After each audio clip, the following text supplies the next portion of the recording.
അപ്പൊ ബുഖാരിമാർ റിപ്പോർട്ട് ചെയ്ത ഹദീസിന്റെ ലാഹിർ ആയിഷ് ഈ ക്ലാസ് എടുക്കാനായിക്കല്ലോ പതി അന്നഹു ലം യഅരിഫു ഇല്ലാ ബി ആഖിറത്തിൽ അംരി. അപ്പൊ പറഞ്ഞ അർത്ഥം എന്താണ്?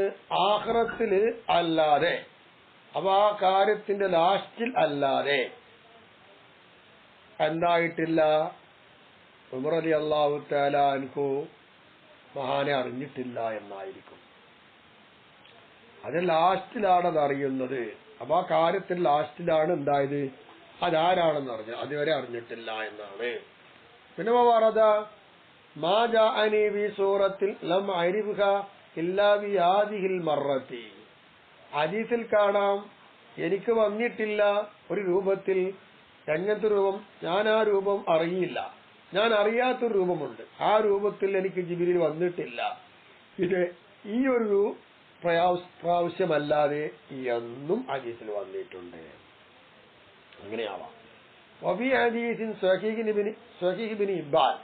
ഇബ്നു ഹിബ്ബാൻ സ്വഹീഹായ ഹദീസിൽ പറഞ്ഞിട്ടുണ്ട്, വല്ലദീ നഫ്സി ബിയദി, നബി പറയാണ് അല്ലാഹുവിനെ തന്നെയാണ് സത്യം, മാ സുബ്ബിഹ അലയ്യ മുൻദ് അതാനി, എന്റെ അടുക്കൽ ജിബ്രീൽ വരാൻ തുടങ്ങിയത് മുതൽ എനിക്ക് യാതൊരു സംശയവും ഉണ്ടായിട്ടില്ല.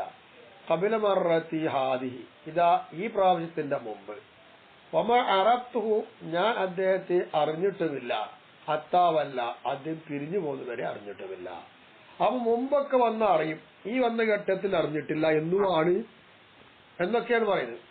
അങ്ങനെയൊക്കെയാണ് ബുഖാരി ഇമാമിന്റെ റിപ്പോർട്ടിൽ നിന്നും ഈ ഹദീസിനൊക്കെ മനസ്സിലാക്കാൻ കഴിയുന്നത്. അപ്പൊ അറിഞ്ഞിട്ടില്ല, പിന്നെ അറിഞ്ഞത്. അങ്ങനെ ലാഹിർ പറയുന്നുണ്ട്. പിന്നെ അതാക്കും യുഅല്ലിമുക്കും, പിന്നെ നബി തങ്ങൾ പറയാണ് അദ്ദേഹം നിങ്ങളുടെ അടുത്തേക്ക് വന്നതേ നിങ്ങൾക്ക് പഠിപ്പിച്ചു തരാൻ വേണ്ടി വന്നതാ. ബിസബബി സുആലിഹി, അദ്ദേഹത്തിന്റെ ചോദ്യം കാരണം കൊണ്ട് നിങ്ങൾക്ക് അദ്ദേഹം പഠിപ്പിക്കാൻ വേണ്ടി വന്ന ആളാണ്. നിസ്ബത്തു തഅലീമി ഇലൈഹി മജാസുൻ, അപ്പൊ പിന്നെ ജിബ്രീലിലേക്ക് തഅലീമിനെ ചേർത്തി പറഞ്ഞത് മജാദാണ്, ഹഖീഖിയല്ല. വഇല്ല, മജാദ് അല്ലാന്ന് പറഞ്ഞാൽ ഫൽ മുഅല്ലിമു ലഹും ഹഖീഖത്തൻ, യഥാർത്ഥത്തിൽ അവർക്കുള്ള മുഅല്ലിം ആരാണ്? നബി സല്ലല്ലാഹു അലൈഹി വസല്ലം നബിയാണല്ലോ. അപ്പൊ നബിയിലേക്ക് ചേർത്താതെ ജിബ്രീലിലേക്ക് ചേർത്തിയത് മജാദാണ്. അതുകൊണ്ടാ ദീനക്കും, നിങ്ങളെ മതം നിങ്ങൾ പഠിപ്പിച്ചു തരാൻ വേണ്ടി വന്നതാണ്. ഐ ഖവായിദു അഹ്കാമുഹു എന്ന ദീൻ പറഞ്ഞാൽ ദീനിന്റെ നിയമങ്ങളും ദീനിന്റെ വിധികളും അത് പഠിപ്പിക്കാൻ വേണ്ടി വന്നതാണ്. വഫീ റിവായത്ത് ഇബ്നു ഹിബ്ബാൻ, ഇതേ ഹദീസ് തന്നെ ഇബ്നു ഹിബ്ബാൻ തങ്ങൾ റിപ്പോർട്ട് ചെയ്ത് കാണാം, യുഅല്ലിമുക്കും അംറ ദീനിക്കും എന്ന് കാണാം. അപ്പൊ ഖുദു അൻഹു, ഇങ്ങനെയുണ്ട്, നിങ്ങളെ ദീനിന്റെ കാര്യം പഠിപ്പിക്കാൻ വേണ്ടി വന്നതാണ് ജിബ്രീൽ. അപ്പൊ അദ്ദേഹത്തെ തൊട്ട് ദീന് നിങ്ങൾ പിടിച്ചോളൂ എന്ന് ഹദീസിൽ കാണാം. വഫീഹി, ഈ ഹദീസിന് നമുക്ക് ഈ ഹദീസിൽ എന്തെല്ലാം ഉൾക്കൊണ്ട് നോക്കാം. അന്നദ്ദീന, നിശ്ചയമായിട്ടും ദീന്, മജ്മുൽ ഇസ്ലാമി വൽ ഈമാൻ വൽ ഇഹ്സാൻ എന്ന് മനസ്സിലായല്ലോ. ഇസ്ലാമും ഈമാനും ഇഹ്സാനും കൂടിയതാണ് ദീൻ എന്ന് മനസ്സിലായി. വലാ യുനാഫീഹി, എത്രത്തിൽ ഈ പറഞ്ഞതിനോട് എതിരാകൂല. അന്നൽ ഇസ്ലാമ, ഇസ്ലാം വഹദ, അതൊറ്റക്ക്, യുസമ്മാ ദീനൻ, അതിന് ദീൻ എന്ന് പറയപ്പെടുമല്ലോ. ഇന്നദ്ദീന ഇൻദല്ലാഹിൽ ഇസ്ലാം, അവിടെ ദീനെ കുറിച്ച് പറയും, ഇസ്ലാമിനെ കുറിച്ച് ദീനല്ലേ. അപ്പൊ ഇസ്ലാമിന് മാത്രം ദീനെന്ന് ഈ ആയത്തോണ്ട് കിട്ടിയില്ലേ. അത് ഈ പറഞ്ഞതിനോട് എതിരാകൂല. കാരണം അന്നഹു, നിശ്ചയമായിട്ടും കാര്യം, കമാ യുത്ലഖു, ചിലപ്പോൾ ഇസ്ലാം ദീനി എന്നതിനെ അലാ ദാലിക്കൽ മജ്മൂഇ യുത്ലഖു അലാ ഹാദൽ ഫർദി, ഖുർആനിൽ പറഞ്ഞതുപോലെ ദീനിന് ഇസ്ലാം എന്ന് ഇസ്ലാമിന് മാത്രം ദീൻ എന്ന് പറയുന്നത് പോലെ അത് ഫർദാണ്, മജ്മൂനും ദീൻ എന്ന് പറയാം എന്ന് വെക്കാം. ഇമാമിൽ ഇസ്തിറാഖി, ഒന്നിരിക്കൽ ഇസ്തിറാഖ് കൊണ്ടാണ് പറയുന്നത്. അല്ലെങ്കിൽ അവൽ ഹഖീഖത്ത് വൽ മജാസി, അല്ലെങ്കിൽ ഹഖീഖത്ത് മജാസ് ആ നിലക്കുമാണ് പറയാം. അവ തവാത്തുഇ വഗൈരി ദാലിക, അല്ലെങ്കിൽ അങ്ങോട്ടും ഇങ്ങോട്ടും പരസ്പരം യോജിക്കുക, അതല്ലാത്ത മറ്റു പല കാര്യങ്ങളെ കൊണ്ടൊക്കെ ദീന് മജ്മൂനും പറയാ ദീന്, മുഫ്രദിനും പറയാ ദീന് എന്നായി. വമറ അവ്വൽ കിതാബി ലിദ്ദീനി ഇത്ലാഖാത്തു നുഖറു, നമ്മൾ കിതാബിന്റെ തലക്കെ ദീനിന് ഒരുപാട് പദപ്രയോഗങ്ങൾ ഉപയോഗിക്കാം എന്ന് പറഞ്ഞിട്ടുണ്ട്. അത് കഴിഞ്ഞു പോയി. ഫലാ യഗ്ബ് അൻക ഇസ്തിഹ്ദാറുഹ, അത് ഇവിടെ വരുമ്പോഴും ആ കാര്യങ്ങളൊക്കെ നിന്റെ മനസ്സിൽ ഹാജരാക്കലിനെ തൊട്ട് നീ മറച്ചു കളയണ്ട, അത് ഹാജരായിക്കോട്ടെ, മറഞ്ഞു പോകരുത് എന്നർത്ഥം. ഖീല, പറയപ്പെട്ടിട്ടുണ്ട്, വഹിക്കമത്ത് ഇർസാലിഹി, ജിബ്രീൽ അലൈഹിസ്സലാമിനെ പറഞ്ഞയക്കുന്നതിന്റെ ഹിക്കമത്ത് ലിയുഅല്ലിമഹും, അവർക്ക് ദീൻ പഠിപ്പിച്ചു കൊടുക്കാൻ വേണ്ടിയിട്ട് എന്താ അന്നഹും അവർ കാനു അവരായിരുന്നു അക്സറു അലൻ നബി സല്ലല്ലാഹു അലൈഹി വസല്ലം അൽ മസായില സ്വഹാബാക്കളൊക്കെ നബിയുടെ മേലിൽ ചോദ്യങ്ങൾ ഇങ്ങനെ അധികരിപ്പിക്കുന്നവരായിരുന്നു. അങ്ങനെ അധികരിപ്പിക്കുകയാവുക എന്നൊരു കാര്യം അവിടെ വന്നു. അങ്ങനെ വന്നപ്പോ അവർക്ക് ജിബ്രീൽ അലൈഹിസ്സലാം മുഖാന്തരം ദീൻ പഠിപ്പിച്ചു കൊടുക്കണം, അതിനു വേണ്ടി അയച്ചതാ. അപ്പൊ ഫരഹാഹും കറാഹിയത്തൻ ലിമാ ഖദ് യഖഉ മിൻ സുആലി തഅന്നുത്തിൻ ഔ തജ്ഹീരിൻ. ചിലപ്പോ വിവരക്കേടിലേക്ക് കൂട്ടും, അല്ലെങ്കിൽ മത്സരം, ഇതുപോലുള്ള കാര്യങ്ങളൊക്കെ അവിടെ സംഭവിക്കും. അങ്ങനെ സംഭവിക്കുന്ന ഒരു കാര്യത്തിന് വേണ്ടി വെറുപ്പ് വരും. അങ്ങനെ വെറുപ്പ് വന്നപ്പോ ആ വെറുപ്പുണ്ടായത് കൊണ്ട് അവരെ തടഞ്ഞു. അങ്ങനെ അലപ്പോ ഹജറഹും, അങ്ങനെ വല്ലാതെ ഒരു കീർത്തിച്ചു. അങ്ങനെ നബി അവരെ തടഞ്ഞു. അപ്പൊ ഖാഫു, അപ്പൊ അവർ പേടിച്ചു. അപ്പൊ അഹിജമു, അവരാകെ അജമിലായി മാറി. അവർ പേടിച്ച് ഭയന്നു. പിന്നെ അവർ മുന്നോട്ട് വന്നു. വസ്തസ്ലമു ഇംതിസാലൻ, പിന്നെ അംഗീകരിച്ചു വന്നു.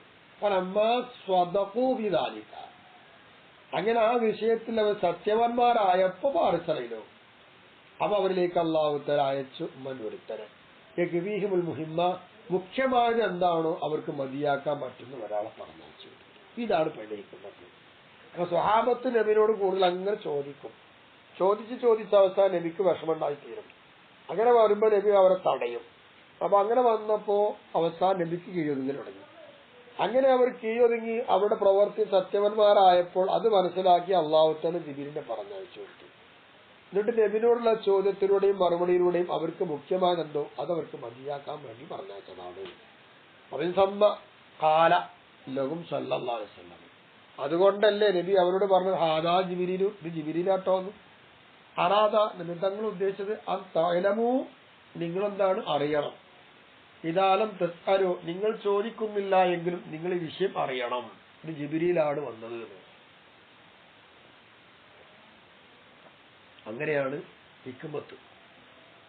റവാഹു മുസ്ലിം, ഈ ഹദീസ് റിപ്പോർട്ട് ചെയ്ത മുസ്ലിം റളിയല്ലാഹു അൻഹു നിവേദനം ചെയ്തു. മൂപ്പരുടെ മുഫ്രദുകളിൽ കൊണ്ടുവരുന്ന ഹദീസാണ് ഇത്. ഫലം യഖ്റുജുൽ ബുഖാരി അൻ ഉമറ ഫീഹി ഷൈഅൻ, ഈ വിഷയത്തിൽ ബുഖാരി ഇമാം ഉമർ റളിയല്ലാഹു അൻഹു തൊട്ട് ഒന്നും പുറപ്പെടുവിച്ചിട്ടില്ല, റിപ്പോർട്ട് ചെയ്തിട്ടില്ല. വഇന്നമാ ഖറജ ഹുവ വമുസ്ലിം അൻ അബീ ഹുറൈറ റളിയല്ലാഹു അൻഹു. എന്നാ ഇമാം ബുഖാരിയും ഇമാം മുസ്ലിം റളിയല്ലാഹു അൻഹു ഇതേ ഹദീസ് പോലത്തതൊക്കെ അബൂ ഹുറൈറ തങ്ങളെ തൊട്ട് റിപ്പോർട്ട് ചെയ്തിട്ടുണ്ട്. മുഫ്രദായിട്ട് മുസ്ലിം റളിയല്ലാഹു അൻഹു ഇത് റിപ്പോർട്ട് ചെയ്തു. ബുഖാരി ഇമാമാണെങ്കിൽ ഉമർ റളിയല്ലാഹു അൻഹു തൊട്ട് ഇതുപോലെ ഒന്നും ചെയ്തില്ല. വളരെ ചെയ്തു. ഈ ഹദീസാണെങ്കിലോ ഹദീസ് മുത്തഫഖുൻ അലാ ഇളമി മൗഖിഇഹി വകസറത്തി അഹ്കാമിഹി. ഇതിൽ സംഭവിച്ച വലിയ വലിയ കാര്യത്തിന്റെ മേലിലും അതിൽ അധിക വിധിയുടെ മേലിലും, വിധി അധികമുണ്ട് എന്നതിലും ഇത് സംഭവിച്ചത് വലുതാണ് എന്നതിന്റെ പേരിലും ഇത്തിഫാഖായ ഹദീസാണ് ഇത്. എന്തുകൊണ്ട്? ലിസ്തിമാലി അലാ ജമീഇ വളാഇൽ ഇബാദാത്തിൽ ളാഹിറത്തി വൽ ബാത്തിന, രഹസ്യപരസ്യമായിരിക്കുന്ന ആരാധനയുടെ വലീഫുകളും പതിവുകളും എല്ലാത്തിന്റെ മേലും ഈ ഹദീസ് ഉൾപ്പെടുത്തിയിട്ടുണ്ട്. മിൻ ഉഖൂദിൽ ഈമാൻ, ഈമാനിക വിശ്വാസങ്ങള്, അഅ്മാൽ ജവാരി, അവയവങ്ങളെ കർമ്മങ്ങള്, ഇഖ്ലാസി സറായിരി, ഹൃദയത്തിലുണ്ടാവുന്ന ആത്മാർത്ഥത, തഹഫുദ് മിൻ ആഫാത്തിൽ അഅ്മാലി, അമലുകളുടെ ആഫത്തുകളോട് സൂക്ഷിക്കല് എന്നെല്ലാം ഈ ഹദീസിലുണ്ട്. അതുകൊണ്ടാണ് മുത്തഫഖുൻ ഹദീസ് എന്ന് പറഞ്ഞത്. ഹത്താ ഇന്ന ഉലൂമ ശരീഅ, എത്രത്തോളം ശരീഅത്തിന്റെ വിജ്ഞാനങ്ങൾ, കുല്ലഹ, അത് മുഴുവൻ റാജിഅത്തുൻ ഇലൈഹി, അതൊക്കെ ഈ ഹദീസിലേക്ക് മടങ്ങുന്നു, അതൊക്കെ ഇതിലുണ്ട്. മിൻഹു, ഹദീസിൽ നിറഞ്ഞു നിൽക്കുകയാണ്. അപ്പോൾ ഈ ഹദീസ് ജാമിഉൽ ത്വാഅത്തിൽ ജവാരി വൽ ഖൽബി ഉസൂല വ ഫുറൂഅൻ, അടിസ്ഥാനപരമായിട്ടും ശാഖാപരമായിട്ടും അവയവങ്ങൾ, ഹൃദയം എന്നിവ കൊണ്ട് ചെയ്യുന്ന ആരാധനകളെ ഒരുമിച്ച് കൂട്ടുന്നതാണ് ഈ ഹദീസ്. അപ്പൊ ഹഖീഖും യുസമ്മ ഉമ്മത്തുന്ന, ഹദീസിന്റെ ഉമ്മത്തുന്നത്തി എന്ന് ഈ ഹദീസിൽ പറയപ്പെടാൻ പറ്റും. അങ്ങനെ പേര് വെക്കൽ കൊണ്ട് ബന്ധപ്പെട്ടു. ഏതുപോലെ കമാ സുമ്മിയത്തിൽ ഫാത്തിഹത്തു ഉമ്മുൽ ഖുർആൻ, ഫാത്തിഹ സൂറത്ത് ഉമ്മുൽ ഖുർആൻ, ഖുർആന്റെ മാതാവ് എന്ന് പറയപ്പെട്ടതുപോലെ സുന്നത്തിന്റെ മാതാവ് എന്ന് നമ്മൾ ഈ റിപ്പോർട്ട് ചെയ്ത് ചർച്ച ചെയ്ത ഹദീസിനെ കുറിച്ച് പറയാം. തളമ്മുരിഹ ജുമല മആനീഹി, എന്തുകൊണ്ടാണ് ഉമ്മുൽ ഖുർആൻ എന്ന് ഫാത്തിഹ സൂറത്തിന് പേര് വെച്ചത്? ഫാത്തിഹ സൂറത്ത് ഖുർആന്റെ മൊത്തം എല്ലാ അർത്ഥം അതിൽ ഉൾപ്പെട്ടിട്ടുണ്ട് എന്നതുപോലെ ശരീഅത്തിന്റെ എല്ലാ നിയമങ്ങളും രഹസ്യപരസ്യമായതും ആന്തരികമായതും ഖൽബ് കൊണ്ടും അവയവങ്ങൾ കൊണ്ടും അടിസ്ഥാനം ഒക്കെ ചെയ്ത എല്ലാ ഇബാദത്തിനെയും ഈ ഹദീസ് ഉൾപ്പെടുത്തിയത് കൊണ്ട് ഉമ്മുസുന്ന ഈ ഹദീസിന് പേര് വെക്കാം. അവൻ സമ്മ അക്കാരണം കൊണ്ട് കീല പറയപ്പെട്ടിട്ടുണ്ട് ലൗ ലം യകും ഫി ഹാദി അൽ അർബഈന, ഈ 40 ഹദീസുകളിൽ ഉണ്ടായിട്ടില്ലായിരുന്നുവെങ്കിൽ, ബൽ എന്ന് മാത്രമല്ല ഫി സുന്നത്തി മൊത്തം ഹദീസുകൾ ജമീഅ എല്ലാ ഹദീസും ഉൾപ്പെടുത്തിയ 40 എന്ന് വെക്കണ്ട, ആയിരക്കണക്കിന് ഹദീസുകളില്ലേ, ആ ഹദീസിന് മൊത്തത്തിൽ വൈറുഹു ഇതല്ലാതെ മറ്റൊരു ഹദീസും ഇല്ലായിരുന്നുവെങ്കിൽ ലകാന വാഫിയൻ ബി അഹ്കാമി ശരീഅത്തി, ശരീഅത്തിന്റെ വിധികളെ കൊണ്ട് എല്ലാ നിലയിലും പൂർത്തിയാക്കാൻ ഈ ഹദീസ് മതിയാകുമായിരുന്നേനെ, വേറൊരു ഹദീസ് വേണ്ട. ഇസ്തിമാലി അല ജുംലത്തിഹ, ആ ഹദീസിന്റെ എല്ലാ ശരീഅത്തിന്റെ എല്ലാ മൊത്തം ജുംലകളെ ഈ ഹദീസ് ഉൾപ്പെടുത്തിയിട്ടുണ്ട്. മുതാബിഖൻ യോജിച്ചോന്ന നിലയിൽ പല തഫ്സീര തളമ്മുൻ, അതുപോലെ ശരീഅത്തിന്റെ വിശദീകരണത്തിന്റെ മേൽ ഉൾപ്പെടുത്തുന്ന രീതിയിലും വന്നിട്ടുണ്ട്. ഫഹുവ, അപ്പോൾ ഈ ഹദീസ് ജാമിഉൽ ലഹാ ഇൽമും മഅരിഫതൻ വഅദമും വലുതുഫൻ, ലുതുഫാനും മര്യാദയാലും മഴത്താലും അറിവിനാലും മഅരിഫത്തിനാലും എല്ലാത്തിനും ഈ ഹദീസ് ഉൾപ്പെടുത്തുന്നുണ്ട്. വമർജിഉഹു, ഇതിന്റെ മടക്കം മിനൽ ഖുർആനി വസുന്നത്തി, ഖുർആൻ സുന്നത്തിൽ നിന്നാണ്. കുല്ലു ആയത്തിൻ, എല്ലാ ആയത്തും ആ ഹദീസ് എല്ലാ ഹദീസും തതളമ്മന ദിക്റുൽ ഇസ്ലാം അവൽ ഈമാൻ അവൽ ഇഹ്സാൻ അവൽ ഇഖ്ലാസ് അവൽ മുറാഖബ അവ നഹ്വദാലിക, ഇസ്ലാമിനെ കുറിച്ച് പറയുന്നു, ഈമാനെ കുറിച്ച് പറയാ, ഇഹ്സാനെ കുറിച്ച് പറയുക, ആത്മാർത്ഥത, നിരീക്ഷണം, അതുപോലുള്ള എന്തെല്ലാം ഉണ്ടോ അതിനൊക്കെ ഏത് ആയത്തും ഏത് ഹദീസും ഉൾപ്പെടുത്തിയിട്ടുണ്ട്. അങ്ങനെ വന്ന എല്ലാ ഖുർആൻ ഹദീസിന്റെ ആയത്തിൽ നിന്നും ഈ പറഞ്ഞ ഹദീസിന് മടക്കമുണ്ട്. അപ്പൊ അത്രത്തോളം എല്ലാം ഉൾപ്പെടുത്തിയതായിരിക്കുന്ന ഒരു ഹദീസാണ് നമ്മൾ രണ്ടാമത് ചർച്ച ചെയ്ത ഹദീസ്. ഉമർ റളിയല്ലാഹു അൻഹുവിനെ തൊട്ട് ഈമാൻ, ഇസ്ലാം, അന്ത്യനാള്, അസ്റാത്തു സാഅത്ത്, ഇഹ്സാൻ, ഇതെല്ലാം അതിൽ ഉൾപ്പെട്ടില്ലേ? അതല്ലേ ഇപ്പൊ എല്ലാ ആയത്തിലും എല്ലാ ഹദീസിലും കിട്ടുക, അതല്ലേ. അതുകൊണ്ട് ഉമ്മു സുന്ന എന്ന് രണ്ടാമത്തെ ഹദീസിന് പേര് വെക്കാം. ഇനി ഇൻഷാ അല്ലാഹ് മൂന്നാമത്തെ ഹദീസ് എന്താണ് എന്ന്, 40 ഹദീസ് എന്ന് മൂന്നാമത്തെ ഹദീസ് എന്ത്, അതിനെക്കുറിച്ചുള്ള ചർച്ചയാണ് അടുത്ത് വരാനുള്ളത് ഇൻഷാ അല്ലാഹ്.